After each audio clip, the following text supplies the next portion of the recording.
이 땅에는 평등의 원칙이 있다는 재밌는 말이 있습니다. 여러분, 사람이 나이가 40이 넘으면 지식의 평등이 온다고 합니다. 학창 시절 공부를 잘했어도 아무리 좋은 대학을 나왔어도 40이 넘으면 이제 그 어떠한 가방끈이 별로 중요하지 않습니다. 누가 인터넷이나 신문을 통해 가지고 정보를 빨리 습득하느냐, 이것이 중요하지 나온 대학교 이런 것들이 중요하지 않습니다. 50이 넘으면 외모의 평등이 온다고 합니다. 아무리 잘생겼어도 아무리 예뻐도 나이가 들면 주름살이 생기고 나이살로서 몸매가 그렇게 조금 둥글둥글해지면서 이제 그렇게 외모에 대해서 중요도가 떨어지면서 점점점 이 평등을 찾아간다고 합니다. 자, 그 다음에 나이 60이 넘으면 성의 평등이 찾아온다고 합니다. 남자는 여성 호르몬이 많아지고 여자는 남성 호르몬이 많아져가지고 남자는 갑자기 그렇게 좀 감성적으로 변하고 여자는 막 어떻게 좀 더 남성스럽게 와일드해지는 이런 부분이 나타나면서 남자와 여자가 구분이 안 되는 성의 평등이 찾아온다고 합니다. 여러분, 70이 넘으면 건강의 평등이 찾아온다고 합니다. 아무리 건강한 사람이라도 70이 넘으면 한두 군데 아픈 데가 있고 약을 먹는 데 있습니다. 그렇게 되면서 골골 그렇게 80이라고 아프면 살았던 사람이나 이제는 나이가 들어가지고 건강했던 사람이나 건강에 대해서 별로 차이가 없어져서 점점점 건강에 평등이 찾아온다는 것입니다. 여러분, 80이 넘으면은요 재산의 평등이 찾아온대요. 무슨 말이냐? 80이 넘으면 이제 살 날이 별로 남지 않았어요. 내가 별로 남은 생애가 별로 남지 않았는데 이제 가진 재산이 얼마나 중요하겠습니까? 80이 넘어서 많은 재산을 가진 거하고 80을 넘어서 별 가지지 않는 거하고 그 차이가 별로 없어진다는 것입니다. 자, 90이 넘으면 생사의 평등이 찾아온다고 합니다. 90이 넘으면은요, 살아있는 사람이나 죽어있는 사람이나 별로 다를 것이 없다는 그러한 이야기가 있습니다. 여러분, 이렇게 사람은 나이에 따라서 점점점 비슷해지는 이 평등의 원칙이 우스갯말처럼 그렇게 존재하는 것 같습니다. 그러나 우리 그리스도에게는 어떠한 원칙이 있느냐? 구원의 평등의 원칙이 있습니다. 예수 그리스도를 통해서 예수님을 믿으면 누구나 어떤 사람이나 관계없이 다 구원을 얻어 하나님의 가족이 될 수 있다는 이 성도의 평등이 존재하는 것입니다. 예수님을 통해서 모든 사람이 구원 얻을 수 있는 이 평등한 은혜가 우리에게 주어진 것입니다. 그렇다고 한다 그러면 예수님이 우리에게 구원자가 되어주신다는 그 근거가 무엇일까요? 예수님이라는 분이 과연 우리를 구원해 주실 수 있는 자격이 있는지 능력이 있는지 이 부분에 대해서 한번 우리가 생각해 봐야 되지 않겠습니까? 이러한 질문에 대해서 바로 오늘 본문 말씀이 우리에게 해답을 제시해 주고 있습니다. 자, 마가복음의 제목 굳이 따진다고 한다면 제가 첫 번째 강의 시간에 말씀드린 대로 1절에 있습니다. 하나님의 아들 예수 그리스도의 시작이라고 그랬습니다. 복음의 시작이라고 그랬습니다. 하나님의 아들 예수 그리스도의 복음의 시작. 여기에 보면 예수님께서 우리에게 구원의 능력이 되시고 구원해 주실 수 있는 자격이 있다는 근거를 발견할 수가 있는 것입니다. 자, 마가는 복음서를 시작하면서 예수님을 누구로 소개합니까? 하나님의 아들로 소개합니다. 그러면서 그 예수님이 그리스도라 그렇게 이야기를 합니다. 여러분, 그리스도란 말이 무슨 뜻입니까? 그리스도란 말은 그리스어예요. 그런데 이것을 히브리어로 하면은 메시아입니다. 메시아는 기름 부음을 받은 자, 즉 구원자라는 그러한 이야기인 것입니다. 바로 성경은 예수님께서 하나님의 아들이시지만 우리를 구원해 주실 수 있는 메시아가 된다고 그렇게 선포하고 있습니다. 왜 예수님께서 하나님의 아들이신가? 왜 메시아인가? 그 근거를 이제 마가가 제시하고 있는 것입니다. 자, 그러면서 이 근거로 제시하는 것이 무엇이냐면 예수님께서 세례를 받으셨다는 거예요. 예수님은 공세례가 하지요. 복음을 전하는 사역을 하시기 전에 먼저 세례 요한으로부터 세례를 받으셨습니다. 예수님은 받은 게 아니었습니다. 지난 시간 살펴본 대로 5절에 보면은 많은 유대인들이 유대 지방과 예루살렘 사람들이 요단강으로 와서 세례 요한의 세례를 받았습니다. 그리고 9절에 보면 예수님께서도 갈릴리 나사렛에서로부터 와서 요단강에서 세례를 받으셨습니다. 많은 유대인들이나 예수님이나 요단강에서 공통적으로 세례를 받으셨다는 것은 똑같습니다. 우리말 성경으로는 똑같은 단어이지만 여러분 그리스 원문으로 보면은 이 요단강에서란 단어가 조금 차이가 있습니다. 어떻게 다르냐? 5절에 요단강에서라는 단어를 쉽게 우리말로 번역하면 요단강 안에서 세례를 받았다는 것입니다. 그리고 9절에서 예수님께서 요단강에서 세례를 받았다는 원문의 의미는 요단강 속에서 받았다는 그러한 뜻입니다. 그리스 원어는 조금 달라요. 어떠한 뉘앙스가 있겠습니까? 자, 많은 유대인들은 요단강 안에서 세례를 받았다는 이야기는 그냥 요단강물 안에 들어가는 사실 자체가 중요한 거예요. 요단강물이 얼마나 깊든지 간에 목까지 깊은 곳으로 가든지 허리까지 가든지 아니면 발목만 담그는 요단강 안에 들어가든지 관계없이 이 모든 것들은 전부 다 요단강 안에서 세례를 받은 것입니다. 그런데 예수님은 요단강 속에서 받았다는 거예요. 뭘 강조하고 있느냐? 예수님은 요단강 안에 들어가셨는데 발목만 허리까지만 들어가신 것이 아니라 완전히 몸이 잠기셔가지고 요단강 속에서 세례를 받으셨다는 것입니다. 여러분 침례교회가 있죠. 침례교회 용어로 한다고 예수님께서 완전히 물에 잠기는 침례를 받으신 거였습니다. 이게 무슨 차이가 있을까? 어떤 의미가 있을까? 의아해하신 분도 있을 것입니다. 그렇지만 제가 말씀을 묵상할 때 이건 너무 다릅니다. 자, 요한의 세례는 죄를 씻는 세례였습니다. 손이 더러워지면 우리가 물로 씻는 것처럼 우리가 이 물로 세례를 받음으로 말미암아서 우리의 영혼을 깨끗이 씻어서 정화한다는 그런 의미를 가지고 있습니다. 그렇다고 한다 그러면 이 죄를 씻는 우리의 영혼을 정화하는 이 세례는 과연 누구에게 더 필요했겠습니까? 예수님에게 이 죄사함의 세례가 필요했겠습니까? 유대인들에게 죄사함의 세례가 필요했겠습니까? 예수님이 아니죠. 예수님은 인간의 몸을 입으셨지만 원죄가 없기 위해서 동정녀 마리에게 성령으로 잉태하셨습니다. 죄가 없으신 분이에요. 그렇기 때문에 회개할 필요가 없으셨어요. 그럼에도 불구하고 예수님께서 세례 요한의 세례를 받으셨다는 것은 하나님의 계획과 뜻에 순종하고 또 세례 요한을 예수님의 앞잡이로 보내셨는데 그 사람의 사역이 참되다고 인정해주는 의미에서 예수님께서 세례를 받으신 거였습니다. 하나님의 뜻을 이루고 또 세례 요한의 사역의 정당성을 인정해 주시고 부여해 주시기 위해서 예수님은 세례를 받으신 거였어요. 죄가 없으심에도 세례를 받으신 것입니다. 그러면 누가 더 죄를 더 깨끗하게 씻어내기 위해서 어떠한 자세를 취해야 되겠습니까?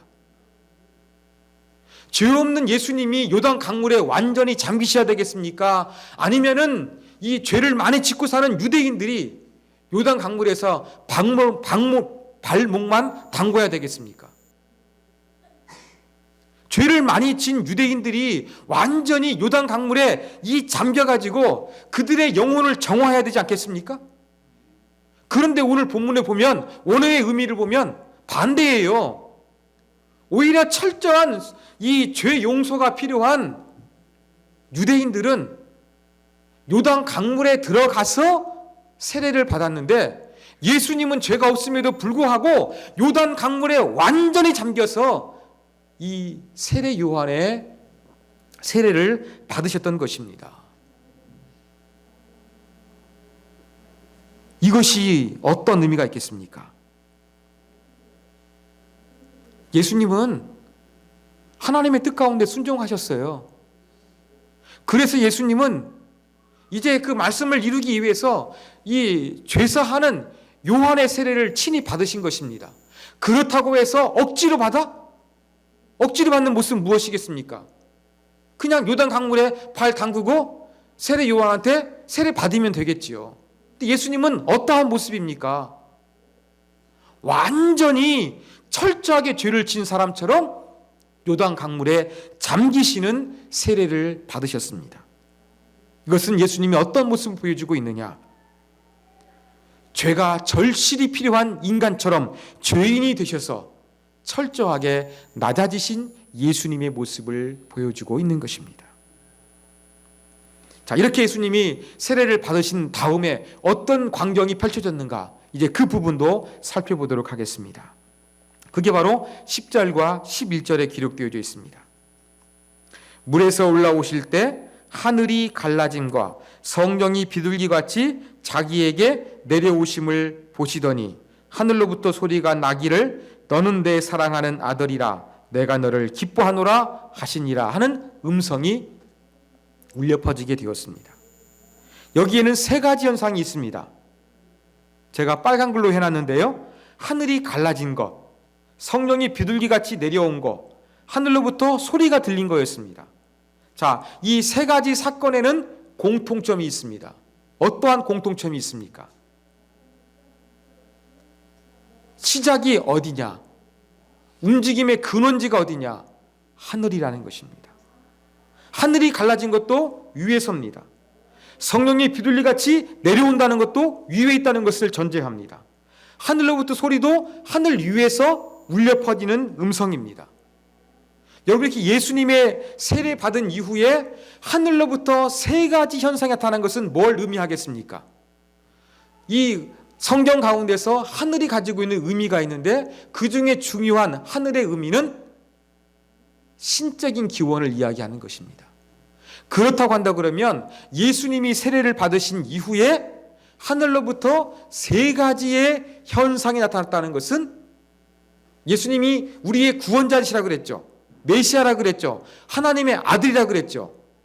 바로 예수님은 신적 기원을 가진 하나님의 아들이 맞다라는 것을 증명하기 위해서 하늘로부터 세 가지의 그 현상이 나타났던 것입니다. 구체적으로 살펴보면, 자, 하늘이 갈라졌다는 것은 무엇이겠습니까? 조금 더 우리가 이해하기 쉽게 표현하면은요, 하늘이 찢어졌다는 이야기입니다. 이 땅과 하늘을 가로막고 있는 그 장벽이 찢어지고 무너졌다는 겁니다. 예수님이 십자가에서 죽으셨을 때 그 성소의 그 휘장이 찢어진 것처럼, 성소와 지성소의 구분이 없어지게 된 것처럼, 바로 예수님께서 세례 받으시고 난 다음에 하늘이 찢어졌다는 이야기는 무엇이냐면, 하늘과 이 땅 가운데 장벽이 없어지는 새로운 사회가 열렸다는 의미입니다. 자, 성령이 비둘기같이 내려왔다 그랬습니다. 비둘기, 성경에서 언제 등장합니까? 구약, 여러분 잘 아시는 노아 홍수에서 등장합니다. 노아 홍수에서 노아가 비둘기를 방주로 내보냈습니다. 언제 내보냈습니까? 이제 막 비가 엄청나게 왔습니다. 홍수가 됐습니다. 이제 물이 말라가고 있습니다. 그래서 이제 사람이 살 수 있는 땅으로 변해가고 있는지, 땅이 말랐는지 안 말랐는지 확인하기 위해서 내보낸 동물이 비둘기였습니다. 이러한 비둘기가 다시 등장한다는 것은 어떠한 의미겠습니까? 비둘기를 통해서 노아 심판이 끝나고 새로운 사회가 열렸다는 것이 나타나는 상징이 됐던 것처럼, 성령이 비둘기같이 내려왔다는 것은 예수님으로 말미암아 새로운 시대가 도래하고 있음을 보여주는 것입니다. 하늘로부터 소리가 났다고 그랬습니다. 이 소리에는 어떤 메시지입니까? 제가 파란 글씨로 표현했는데 바로 예수님에 대한 정보가 담겨져 있습니다. 내 사랑하는 아들이다. 기뻐한다고 이야기하고 있습니다.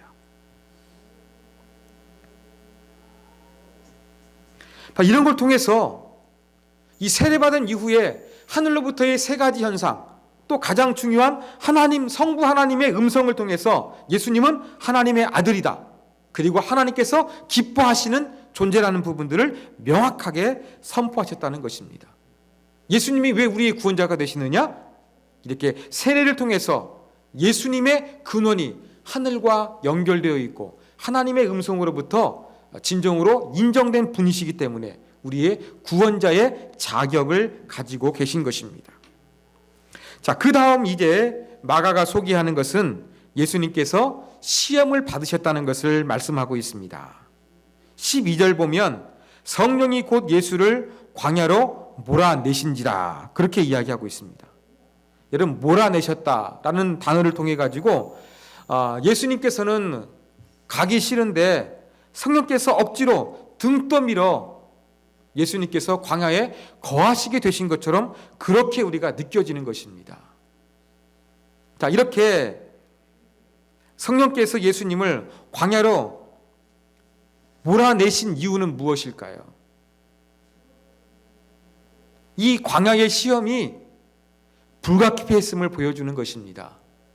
예수님께서 공생애를 시작하시기 전에 광야의 시험이라는 것은 반드시 필요한 과정이었기 때문에 이 과정을 거치시기 위해서 바로 예수님을 광야로 이끄셨고 거기에서 사탄에게 시험을 받게 하신 것입니다. 그런데 예수님은 13절에 보니까 광야에 40일을 계셨습니다. 사탄에게 시험을 받으셨다고 이야기합니다. 여러분, 여기에서도 40이란 숫자가 등장하지요. 40은 성경에서 많이 반복됩니다. 유대인들이 출애굽해가지고 광야에서 40년을 머물었습니다. 예수님은 광야에 40일, 유대인들은 광야에서 40년을 보냈습니다. 그러면서 이 예수님께서 구원을 향한 이스라엘 백성들이 애굽에서 자유인이 되는 구원이 임했던 것처럼 예수님을 통해서 새로운 출애굽이 이루어졌다는 것을 나타내고 있다. 제가 이렇게 첫 시간에도 말씀을 드렸는데 그 현상이 여기에서 반복되고 있는 것입니다. 출애굽의 40년처럼 예수님께서도 광야에서 40일 동안 시험을 받으셨다는 겁니다. 그런데 광야는 시험의 장소예요. 예수님은 시험을 이기셨어요. 마가복음은 정확하게 이야기하고 있지 않습니다만 그 내용을 보면 예수님께서는 시험을 이기셨어요. 그런데 광야에서 40년 동안 이스라엘 백성들은 어땠습니까?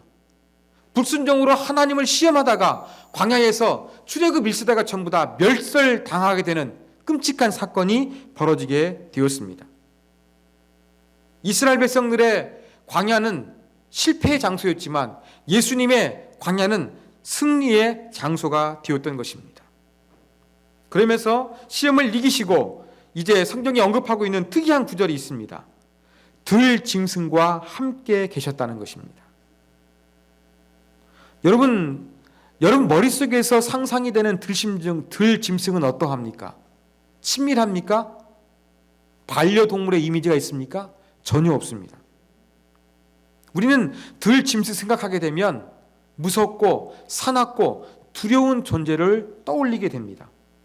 그런데 이러한 들 짐승이 예수님과 함께 계셨대요. 이것을 긍정적으로 해석을 해야 될까요? 부정적으로 해석을 해야 될까요? 이것을 부정적으로 해석하게 되면 이 사납고 무섭고 두려운 들 짐승들이 사탄과 합세해가지고 예수님을 괴롭혔다는, 시험을 더욱더 힘들게 했다는 그러한 이야기가 되는데 이건 왠지 조금 꺼림직한 해석처럼 보입니다. 반면에 들 짐승을 긍정적으로 해석하면 어떨까? 한번 생각을 해볼 수도 있습니다.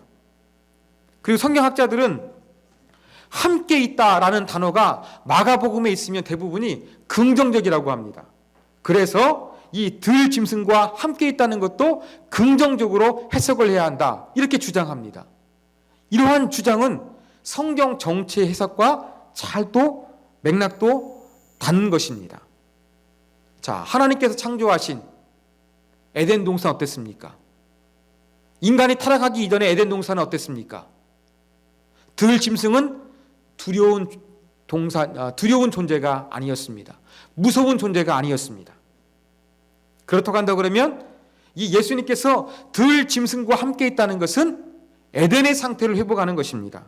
뿐만이 아닙니다. 이사야서가 새로운 시대가 열릴 것을 이야기하면서 이러한 구절이 있습니다.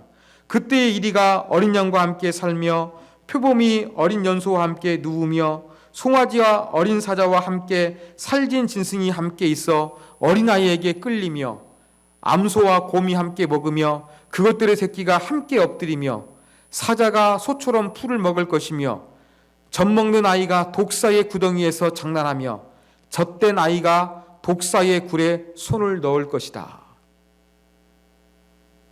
여러 가지 맹수와 들 짐승들, 길들이지 않는 짐승들끼리나 인간들끼리 평화롭게 공존하고 있는 그러한 이미지를 보여주고 있습니다. 언제 이루어집니까? 메시아를 통해서 이루어진다는 것입니다.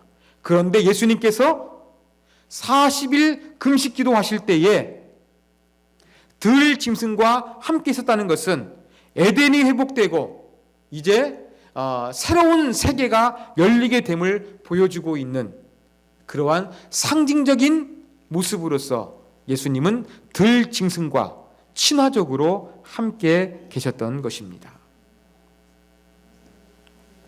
에덴이 회복되고 있는 거예요. 근데 아담은 에덴 동산에서 선악과를 따먹어서 실패했어요. 근데 두 번째 아담이신 예수님은 사탄의 유혹을 이기셔서 새로운 구원을 이루게 되시는 그러한 사역자가 되셨던 것을 우리가 알 수가 있습니다. 자, 지금까지 오늘 말씀을 통해서 마가는 예수님을 하나님의 아들, 우리의 구원자, 메시아, 그리스도로 소개하고 있다고 말씀을 드렸습니다. 이걸 어떻게 소개할 것인가? 만일 여러분이 예수님에 대해서 그 책을 쓰게 됐다고 한번 여러분 상상해 보십시오. 여러분이 우리의 구원자 되시는 예수님에 대해서 책을 쓰시게 되면 여러분들은 예수님을 어떠한 분으로 묘사하겠습니까? 어떠한 분으로 예수님을 소개하시겠습니까?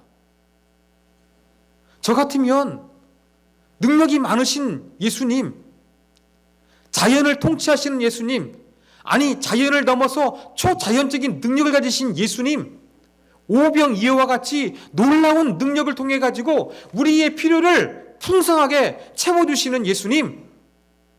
아까 제가 서두에서 나이 70이 되면 건강에 평등이 온다고 그랬는데 우리 살다 보면 아프고 병들지 않습니까? 마음이 병들지 않습니까?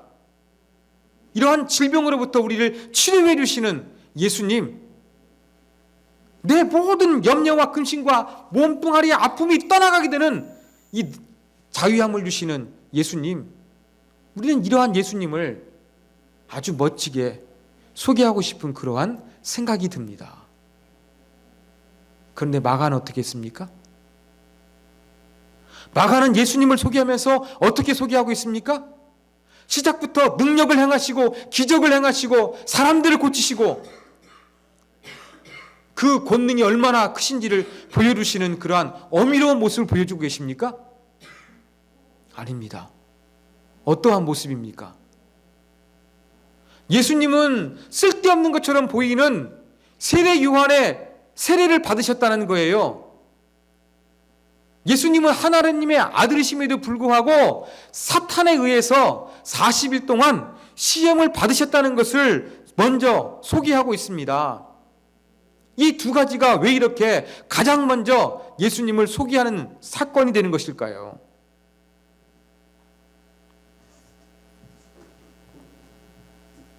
특별히 예수님을 그 성령께서 광야로 몰아가셔가지고 시험하십니다. 아니 그 앞절 11절에서는 하늘로부터 소리가 나면서 세례 받으실 때는 내 아들이다, 사랑하는 내 아들이다, 내가 기뻐한 자라고 했는데 갑자기 12절에 와가지고는 그 사랑하고 기뻐하는 자를 어떻게 합니까? 광야로 내몰아가고 있어요. 이런 모습을 보면 하나님 말씀이 쉽게 이해가 되지 않습니다. 왜 이렇게 마가는 예수님을 하나님의 아들이라고 소개하면서 쓸데없는 것처럼 보이는 이 죄사함의 세례를 받는 모습을 소개하고, 사랑한다고 하면서 반대처럼 보이는 이 광야에 이끌려가지고 사탄에게 시험을 받게 되는 이 모습을 소개하고 있는 것일까요?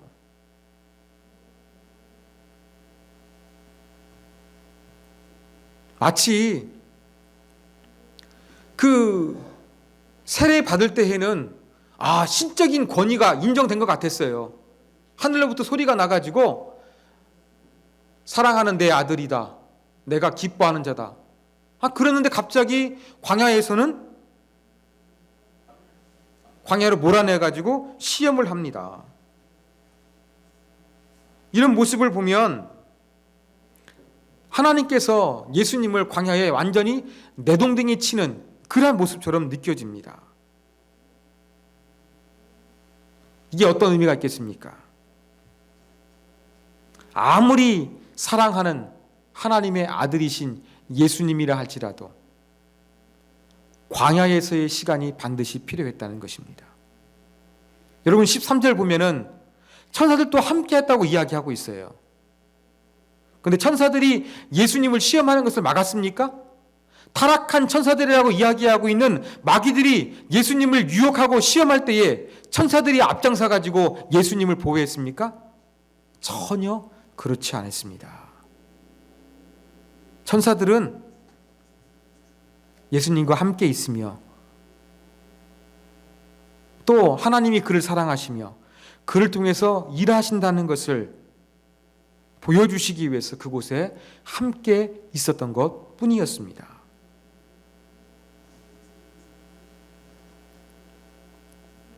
이렇게 우리가 볼 때는 조금 예수님을 소개한다고 그러면 시작부터 조금 더 멋지게, 위대하게, 장엄하게 시작하면 좋겠는데 마가는 그렇게 하고 있지 않습니다. 어떠한 예수님의 모습입니까? 세례를 받으시고 마귀에게 뭔가 부조개처럼 보여가지고 시험을 받으신 예수님의 모습을 소개하고 있습니다. 이렇게 예수님을 소개하되 세례를 받으시고 시험을 받으신 예수님을 소개하는 마가의 의도는 무엇이겠습니까? 마가는 예수님을 능력이 많은 위대한 분으로 소개하는 것이 아니라 우리를 구원하기 위해서 아주 철저하게 낮아지신 분으로 소개하고 있습니다. 아까 말씀을 드렸죠? 요단 강물에서 완전히 잠겨서 영적인 더러움을 씻어낼 사람은 예수님이 아니라 유대인이었습니다. 예수님 완전히 낮아지셨습니다. 예수님은 시험 받을 필요가 없음에도 불구하고 인간처럼 마귀에게 시험을 받으시면서 낮아지셨습니다. 창조주가 피조물에게 오히려 공격을 당하시는 낮아지심을 예수님께서 경험하셨습니다. 이렇게 마가는 예수님께서 하나님의 아들이시지만 우리를 구원하기 위해서 아주 철저하게 낮은 곳으로 그렇게 가셨다는 것을 우리 가운데 보여주고 있는 것입니다. 왜 복음이겠습니까? 예수님께서 우리를 구원해 주신 것이 왜 좋은 소식이겠습니까? 바로 그것은 예수님이 한없이 낮아지심을 통해서 우리를 얼마나 사랑하셨는가를 보여주셨기 때문에 그렇습니다. 그러므로 세례를 받으시고 이 시험을 받으신 예수님의 모습을 통해서 우리가 생각해야 될 것은 바로 무엇이냐? 예수님에 대한 감사와 찬양하는 자세를 가져야 될 것입니다. 나를 구원하기 위해서 예수님이 이렇게 철저하게 낮아지셨구나, 비참해지셨구나, 비천해지셨구나 라는 걸 생각하면서 우리가 예수님께 대한 감사와 찬양이 있어야 되겠습니다. 그 다음 우리 가져야 할 자세는 바로 무엇이냐? 우리도 예수님처럼 낮아지는 모습을 가져야 되겠습니다. 예수님은 우리를 구원하기 위해서 어떠한 모습을 가지셨습니까? 하나님이 피조물이 되셨습니다. 철저하게 낮아지셨습니다. 갑이 아니라 을이 되셨습니다. 그렇다고 한다 그러면 하나님의 몸된 교회인 교회 공동체는 어떠한 모습을 취해야 되겠습니까? 낮아지신 예수님의 모습을 본받아 낮아지시는 교회 공동체가 되어야 되지 않겠습니까? 근데 교회의 모습은 어떠합니까? 교회도 낮아졌습니까? 오늘날 교회 모습을 보면 교회가 정말로 낮아진 모습으로, 겸손한 모습으로 비춰지고 있을까? 한번 우리가 잠시 생각해 보기를 원합니다. 예수님은 우리를 구원하시기 위해서 그토록 낮아지셨는데, 교회는 예수님을 전한다는, 거룩하다는 이 마음을 가지고서 교회의 문턱을 높이고 있지 않은지 우리는 잠시 돌이켜봐야 되겠습니다. 나라는 사람의 모습도 과연 예수님은 나를 구원해 주시기 위해서 낮아지셨는데, 나도 예수님을 닮기 위해서 그렇게 낮아지는 모습으로서 사람들과 하나님을 섬기고 있는지를 돌이켜봐야 되겠습니다. 바로 이렇게 낮아지신 예수님의 모습은 교회와 우리들로 하여금 낮아지신 예수님의 모습을 본받아 살 수 있도록 우리를 자극하고 우리로 하여금 고민하게 만듭니다. 하나님의 아들이셨지만, 신적인 기원을 가지셨지만 낮아지셨던 예수님의 모습을 본받을 수 있는 세움교회와 여러분이 되기를 주님의 이름으로 부탁드립니다.